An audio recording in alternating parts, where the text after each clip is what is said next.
The World Cup has brought people from across the world to the States, and you've probably seen the videos of it already. Brits are flocking to Walmart, Norwegians are doing their rows in Times Square in front of hot yoga for some reason. Millions are discovering barbecue sauce and free refills, and I'm sure you've seen the stadiums and the games.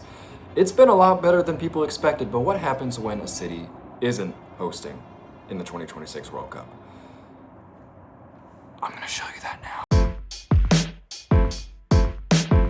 Hi, I'm Kalen, and I apologize for the mic quality. I'm just moving, and I apologize again because it's only going to get worse in this next clip because I am standing outside US Bank Stadium, home of the Minnesota Vikings. Now, this place, without a doubt, would have been chosen to be a host city for the 2026 World Cup. I mean, come on.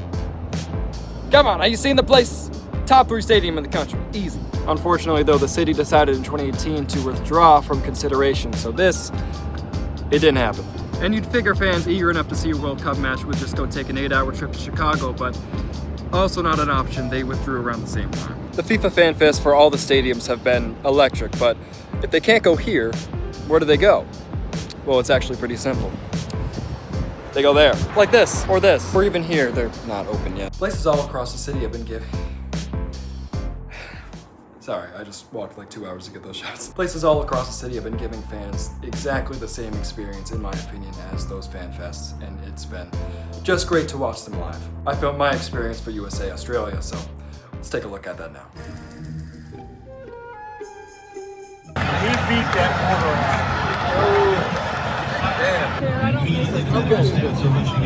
corner. When I went to go see the watch party of this match, I was told that I probably should be there several hours before, which I generally tried to follow. I was there about 90 minutes early, and I ended up trying to go to Peavy's Plaza, but that ended up something like this. No,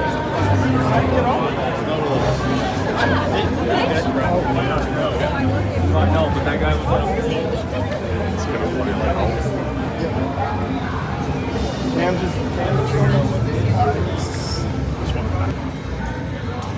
So I ended up staying at the place next door, Brit's Pub, which was actually way larger than I thought.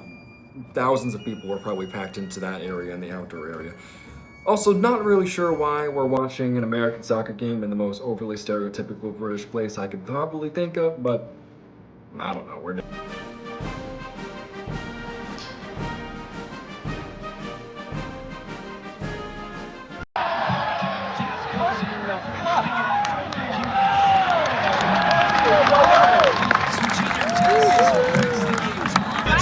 Facing it back,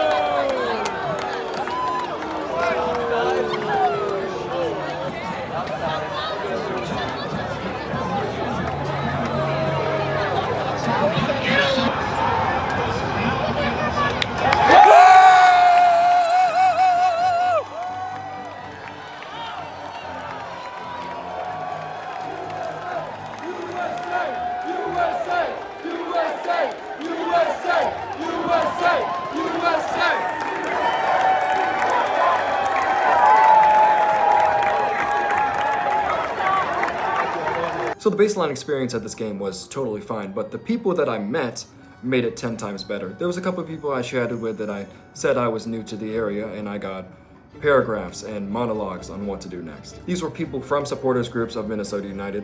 This was people who are general fans of US soccer. These people who had no idea what was going on, then they just wanted to help. It's really the community aspect that really makes this what it is.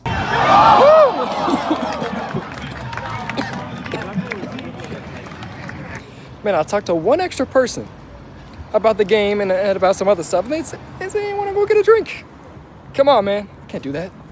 On the job. I would never, ever, ever, ever do that. Okay, hold on. The reason I got a drink was because there was a refillable water station right there, and there wasn't any actual cups to put the water in, so I had to get something so I can refill the water in the heat. And the reason I got a second one is,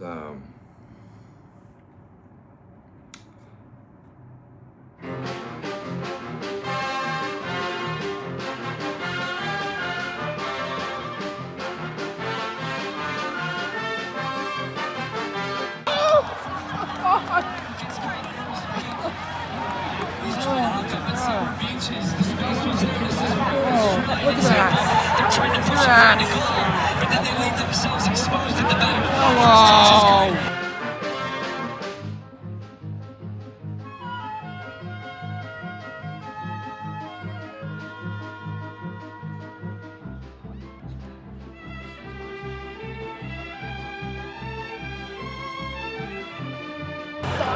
Just kind of battling End through it. body to lose ball. End it. That's the end.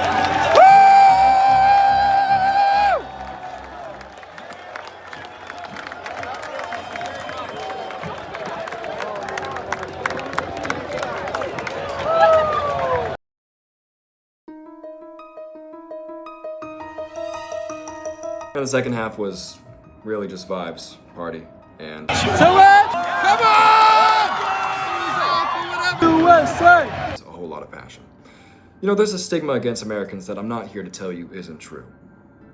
But there are US soccer fans out there. We exist. And from what I saw today, the ones that do show out really do care.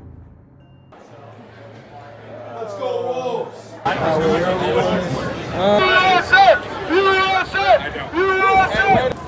Go take that shit. Go at it. USA! USA! USA! USA! USA! So Americans, they get the stigma for, you know what it is, not the most passionate. I don't see it right here. But we talking about the rest of the crowd here. What did you feel like the crowd was today? You know, I felt it was great. I've been watching, U.S. football for, as many World Cups as I possibly can. We don't make it every year, but we make it when we can. And I've been watching the English Premier League as well. I play soccer. So, just seeing people, come together like this, especially through the past couple of years, and especially the stuff that has happened this year, has been super special to me. Just being a soccer fan in general, I think, you feel the nationalism, you see everybody, kind of come together. And this is a chance to where, I feel like people are the happiest. We feel the most connected when things like this happen, when we win the games. And even if we lose, we all feel that together. So it's super important. Yeah. It's incredible. And if we keep this up, what do you think the potential of a football nation we are as the USA? Man, I think, honestly, I've seen some things, I've done some reading, like when smaller countries than ours, they even win games or they make it to knockout stages and they win over there. It does major things for just the people. You see crime rates go down. You even see birth rates go up. People get like that. So it's like, if the question is really what it'll do, it'll bring community, to our nation. I feel like when you have a melting pot, like the United States is just a bunch of different cultures, a bunch of different people, but we all kind of live under one roof. You know what I mean? I think it's just a happier nation. You just get the streets become a bit safer. You have a place where you see more smiles, people are more outgoing, people are more open to get to know their neighbor. Stuff like this is super important. So yeah. I 100% agree with you. So USA right here. Woo! 2-0, baby. One more game and we on to the knockout stages. Let's go! Woo!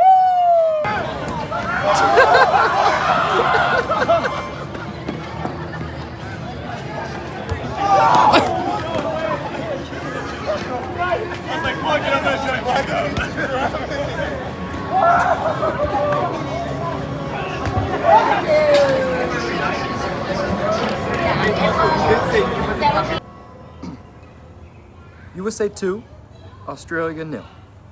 Kalen from the future will now provide his thoughts from the match.